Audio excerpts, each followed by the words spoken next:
Logically, we can buy into the idea that exercise is something we need to do in order to be healthy. But emotionally, it still feels like we want it to change our physique or improve our performance. So how do you actually go about pursuing an exercise plan that's really designed to promote your health, as opposed to one that is more physique or performance focused? On today's episode of the Exercise is Health podcast, this is the exact question that Julie and I will be exploring. We're going to cue the intro song, and then we're going to dive right into this conversation. Welcome to the Exercise is Health podcast, where we're talking about exercise, health, and the interconnectedness of the two. We are your hosts, Charlie and Julie, and we will be coming to you every single week from our studio, Muscle Activation Schaumburg. Hey, what's going on, everybody? This is Charlie. Before we dive into this week's episode, I want to let you know that we recently released a book called The Exercise for Life Method. And if you enjoy the conversations that we have every single week on this podcast, then you are going to love this book. So to pick up a free copy of this book, all you have to do is go to exerciseforlifemethod.com. Now, without further ado, let's dive into this week's episode. Hey, welcome back, exercisers, to the Exercise is Health podcast. We are your hosts, Charlie and Julie, and we're coming to you from our studio, Muscle Activation Schaumburg, here in Schaumburg, Illinois, where we believe that your health is your most valuable asset. And the single best thing that you can do to both boost and protect this asset is exercise. Specifically, exercise is geared towards building the health and function of your muscles. Now, if you're a brand new listener to the Exercise is Health podcast, we want to let you know that you are not alone. There are a lot of other people that are listening to this podcast, and they have some really neat words about what they think of our podcast. And so we want to share those with you right now. So check out this awesome review that we got. 5 stars. It says, fantastic info. You guys are so fun and easy to listen to. Very inspiring. I loved the episode about the benefits of exercise. I have osteoporosis and feel strongly about maintaining my bone health. Very good job explaining all the different categories of these benefits. I look forward to future episodes. Thank you. Thank you so much for that review. And if you are an avid exerciser and love listening to our podcast, we would love to hear from you. It helps us reach more people and share our message. So when you have a moment, please go to Apple Podcasts and leave us a 5-star rating and review and give us a little blurb. Tell us what you've enjoyed about the podcast. Tell us what you've learned. And we are so thrilled that you guys are benefiting from this content. Now, even though on this podcast we talk so much about the health benefits of exercise, and even though logically these health benefits seem really attractive or totally make sense to us, we can often feel like, well, I still want to slim down with my workouts. I still want my workouts to change my physique. I still want my workouts to make me bigger, faster, stronger, or whatever your physique or performance goals are. And even though those are legitimate wants, like there's nothing wrong with those wants, there's this battle that can happen inside so many of us where it's like, okay, I want these physique things, I want these performance things, but I logically know that exercise is really only designed to improve my health. So then how do we actually go about separating ourselves from the physique and performance goals and really start to pursue using exercise to improve your health? Charlie, the exercise professionals don't help with this. No, they do not. Because as you just said, we have to separate these goals. And I think so many trainers out there struggle to separate them themselves. So this conversation was sparked because, as you guys know, if you listen for a while, I have 2 little kids. So I've been pregnant twice in the last 3 years. And so I follow a lot of pregnancy stuff. And I was scrolling through Instagram. I follow a lot of pregnancy people. I follow a lot of postpartum people and a lot of exercise people. And someone posted on Instagram like this Q&A, like ask me anything. And someone asked, what is the best postpartum exercise? The response to it was, well, squats, lunges, and planks are always good, but a lot of what happens in pregnancy can only be reversed by surgery because your stomach muscles get stretched and you have saggy skin. And I could not believe that response. In some ways, I can understand where the trainer was coming from because her perception of health through exercise is get small. And that is actually not the definition of health. Like tininess and lack of taking up space in the world is not the definition of health. And the general question of what is the best exercise for this time period of someone's life was surgery. I could not believe it. But it made me reflect on how this is applied to not just postpartum. Think about this. Best exercise for losing weight. That's a common one. We always hear that. Best exercise to build your butt. Best exercise to start running, right? They're all external goals, whether they're external in terms of performance, right? Like I want to run a 5K. I want to lift a certain amount, or physique, right? You're exercising to look a certain way. Doesn't matter what's happening on the inside or how healthy you are or how energized you are or how vibrant you feel. It was about best exercise to get a six-pack, best exercise to get that peach booty lift.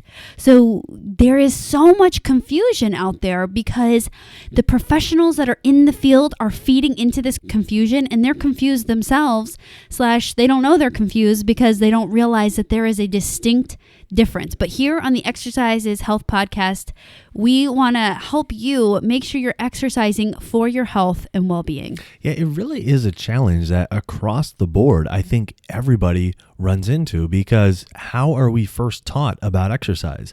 It's either through gym class, which is sports, or maybe later in life we're taught about, how it can burn calories. And so it can help, change your physique and, help you drop fat. And so because of our early teachings, and then those are the only stories we ever hear about exercise, it's so hard for people to mentally separate. No, this is about health. This isn't about weight loss. This isn't about fat loss. This isn't about sports performance. This is about improving your health. And I mean, I can't tell you the number of conversations I've had with people recently where even though I'll say, okay, we are an exercise-based facility that focuses on health. And then they'll turn around and say something like, here's Charlie, he's a weight loss expert. And it's like, okay, no, I know we're exercise. We're not weight, right? And so in they have the very best intentions, but there is clearly a very strong tie in people's minds between the two, between exercise and losing weight, between exercise and changing physique.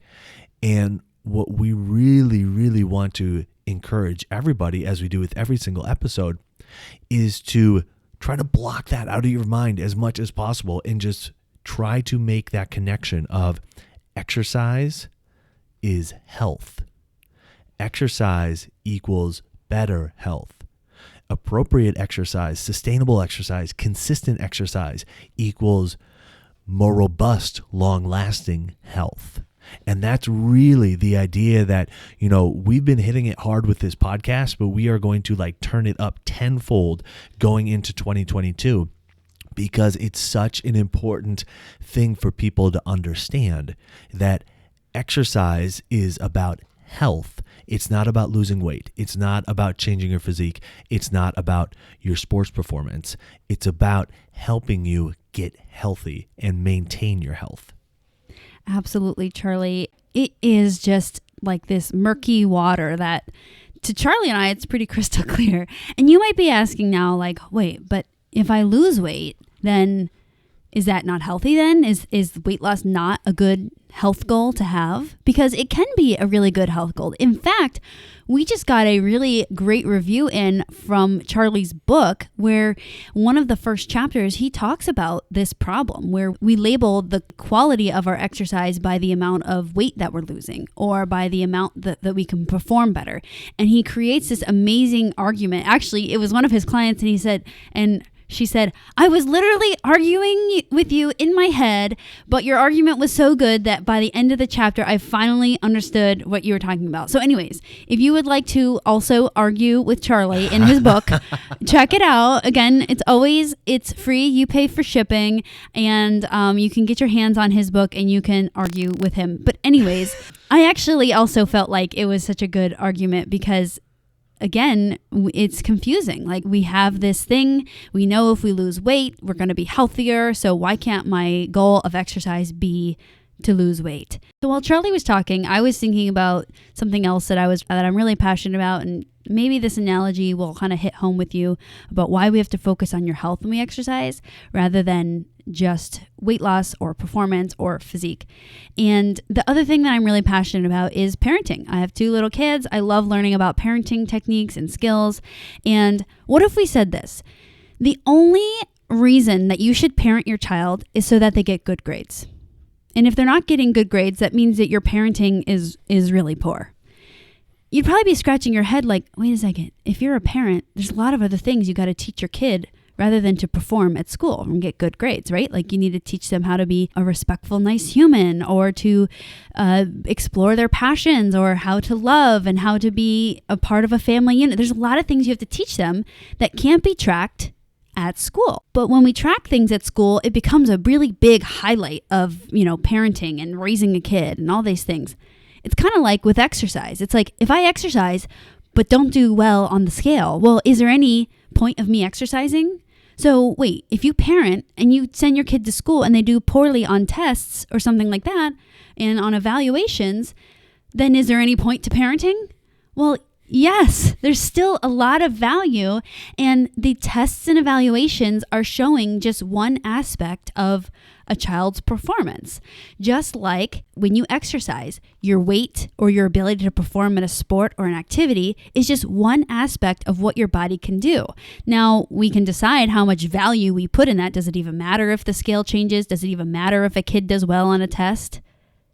And then we can make our decisions accordingly. So we're here to argue you got to be exercising to promote your health. And it is confusing as you guys go into 2022. You're going to be bombarded with Get Fit or Couch to 5K or this 90-day challenge to lose, 30 pounds guaranteed.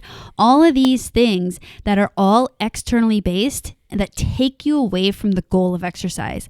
So we want to talk about some principles to keep in the front of your mind to always be checking yourself. Wait, is this helping me promote my health, or is this falling into that physique category? Is this helping me promote my health, or is this falling into performance or weight loss? Yeah, that's a perfect segue to really start discussing, okay, how should we go about pursuing an exercise plan to promote our health? Like, what things do we need to keep in mind? So we have some principles that we want to discuss with you in order to help you do just that. And the first thing that you need to know about exercising for health is that when it comes to improving your health with exercise, consistency is key. Consistency is key. Now, there are actually 3 types of consistency. And normally when we think of consistency, we tend to think of the frequency, like how often we are exercising.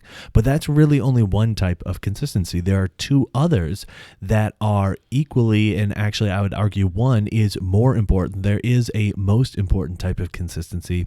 And yes, while the consistency of frequency is super important, there are 2 others that we need to discuss as well. But first and foremost, we need to make sure that if we are going to exercise to build our health, it's something that we're doing on a regular basis. Yes. So thinking about frequency as the first key to consistency, whenever you're doing a workout or an exercise or something, you want to think about, can I return to this if I wanted tomorrow?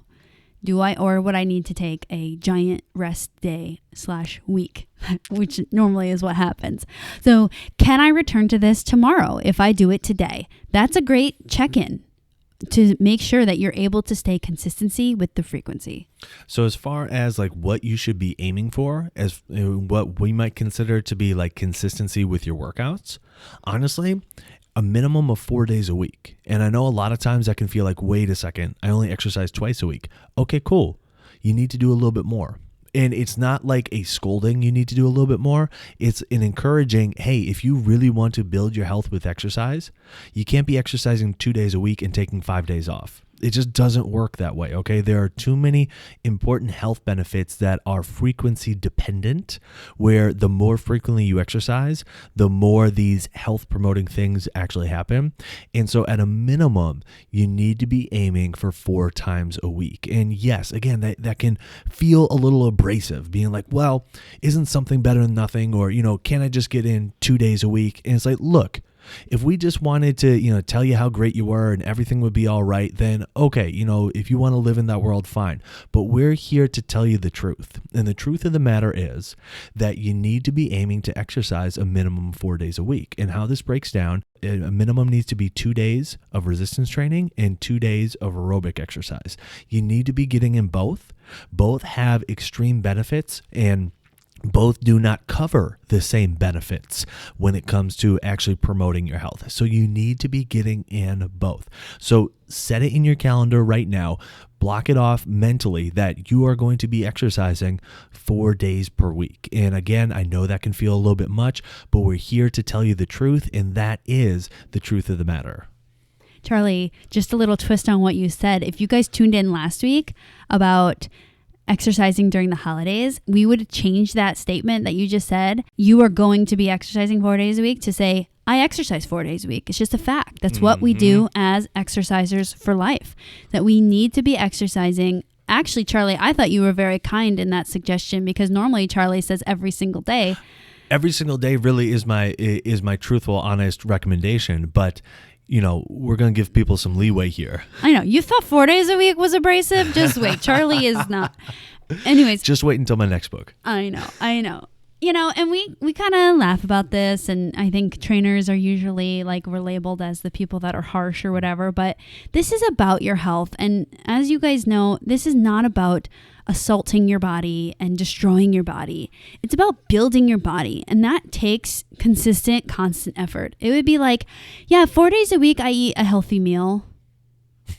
Okay. Everyone would look at that and say, okay, well, maybe you should try to eat a healthy meal like most meals. Most of the meals are healthy. Our bodies need physical input to continue to stay strong and functional. So the first pillar has to be, can I return to this at least 4 days a week? Could I return to this 7 days a week?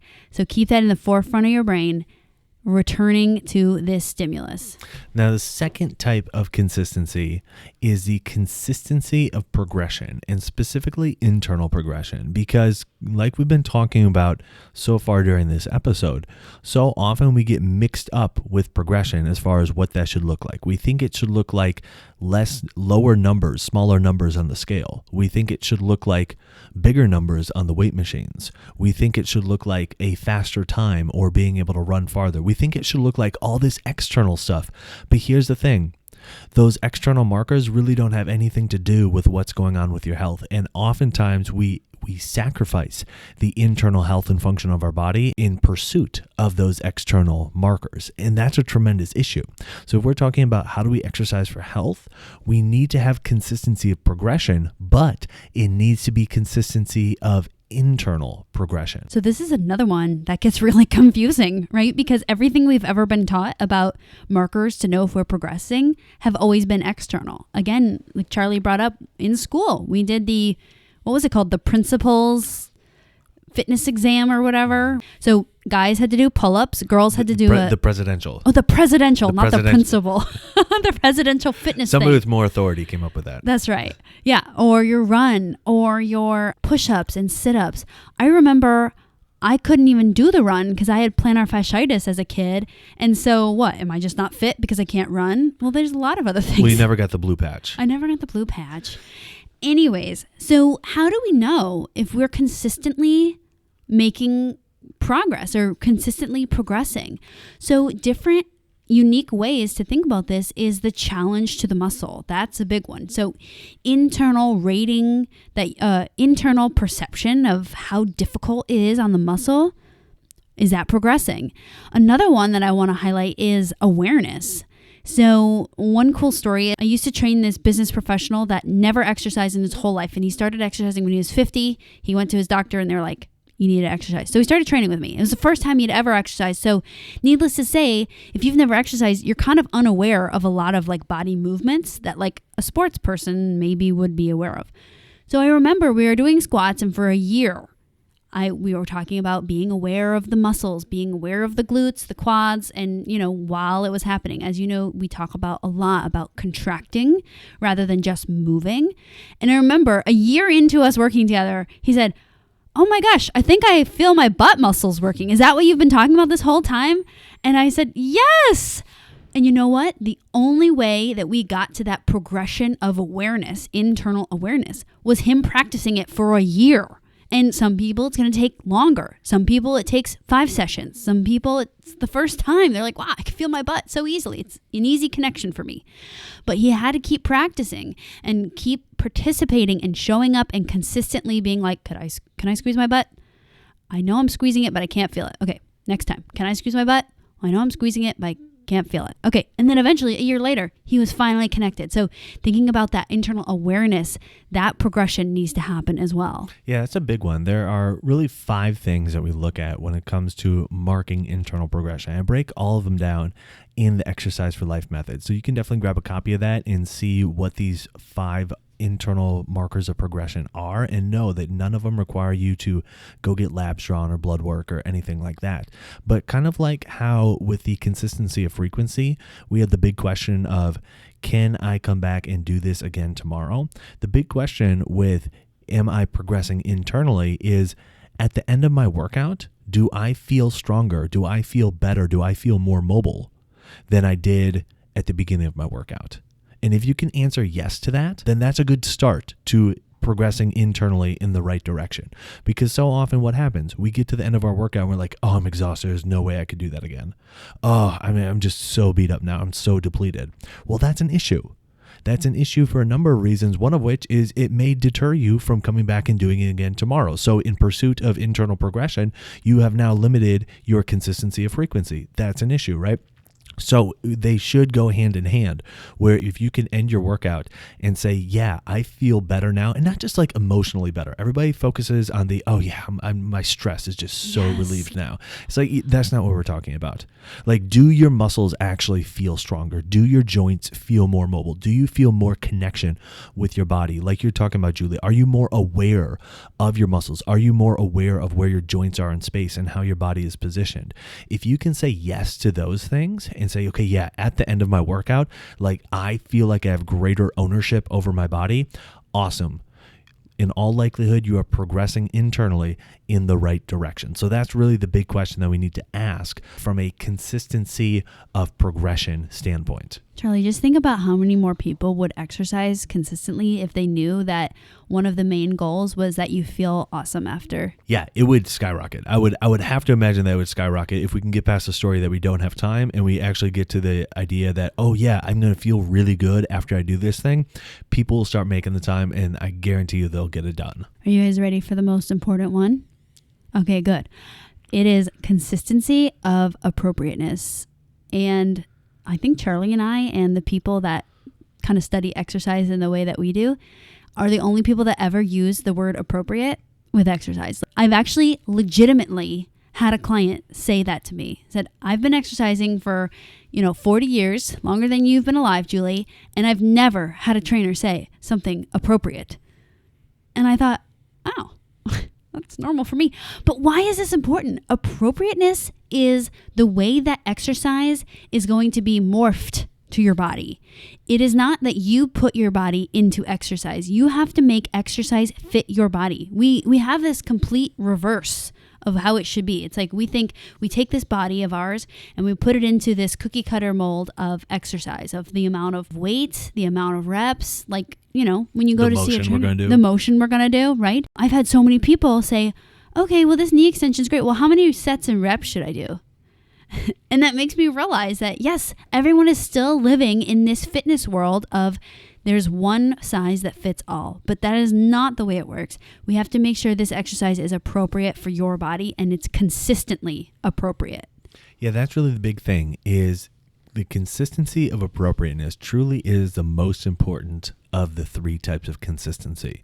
Because if you're exercising inappropriately for your body, you are not going to be able to have the frequency that you need in order to consistently get health benefits from exercise. Okay. Additionally, if you are exercising inappropriately for your body, You are not going to be able to internally progress your body in the right direction. Your workouts will be breaking down your body, which means you're going to need longer to recover, which means you're going to be able to exercise less frequently, less consistently. So if we're talking about, okay, what is the most important? And rarely do we ever say something is the most important on this podcast, but in this case, this is the most important type of consistency. It's consistency of appropriateness. Are you exercising appropriately for what your body can do right now, today? And if the answer to that question is yes, then you have set yourself up in tremendous fashion to be able to glean health benefits from exercise long term, as long as you're able to keep answering yes to that question of, am I exercising appropriately for my body? Meaning, do I perceive that I'm going to be experiencing any kind of negative repercussions from doing this workout? Am I going to wake up tomorrow and feel sore? Are my joints going to be achy? Is there any pain right now while I'm doing the exercise? Am I fatiguing myself to the point where the rest of the day I'm going to be lethargic, or I'm going to be irritable because I just want to lie down and relax and there are going to be other demands on me? If you are leaving your workouts, again, more depleted, more beat up, more achy, more sore, not only is that going to be affecting your internal progression, which will also be affecting your consistency, that is also a clear-cut sign that you are exercising inappropriately for your body. So you got to make sure that at the end of the day, during your workouts and after your workouts, you're feeling well. You know, appropriateness is also it's like a mindset as you go through your workouts too. Have you ever experienced a workout and after you felt not good, right? Like you felt like you got a cold after, or the following day you're really sore, or let's say you actually have a joint issue and you felt like that joint issue got flared up. Many people will then label those workouts as, that was bad, I won't do that ever again.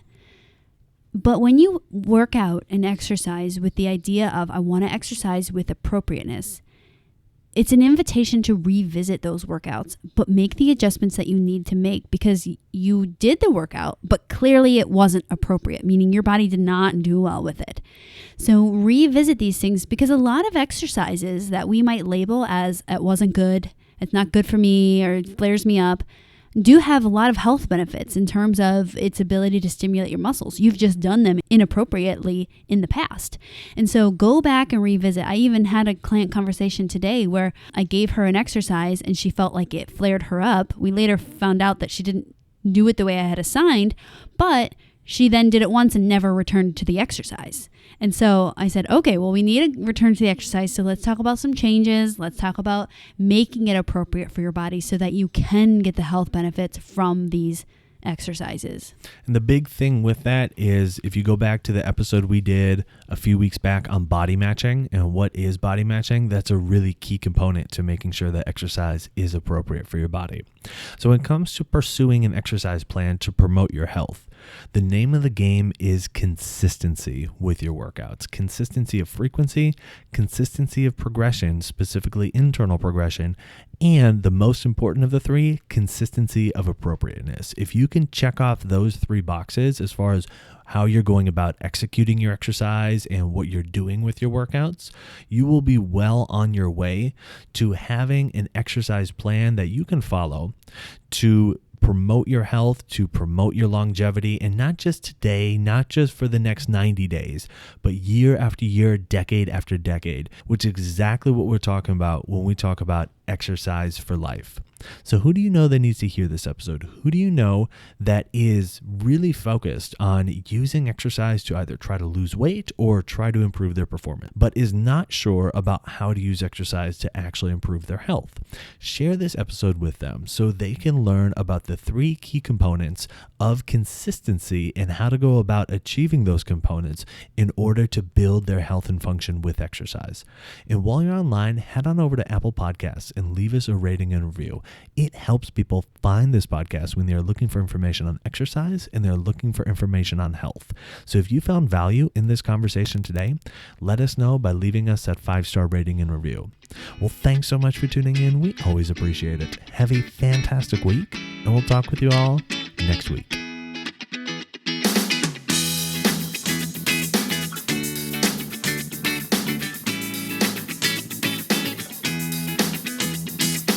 So what did you think about that episode? Did you find the information useful? If you would like some more in-depth guidance on applying this kind of information to your own workouts, make sure to sign up for the upcoming One Workout Away Challenge. You can get registered by going to owa.matschaumburg.com. This podcast is for information purposes only. The statements and views on this podcast are not medical advice. This podcast, including Julie and Charlie Gates, disclaim responsibility for any possible adverse effects from the use of information contained herein. Opinions of guests are their own, and this podcast does not endorse or accept responsibility for statements made by guests. This podcast does not make any representations or warranties about guest qualifications or credibility. This podcast may contain paid endorsements or advertisements for products or services. Individuals on this podcast may have a direct or indirect financial interest in products or services referred to herein. If you think you have a medical issue, consult a licensed physician.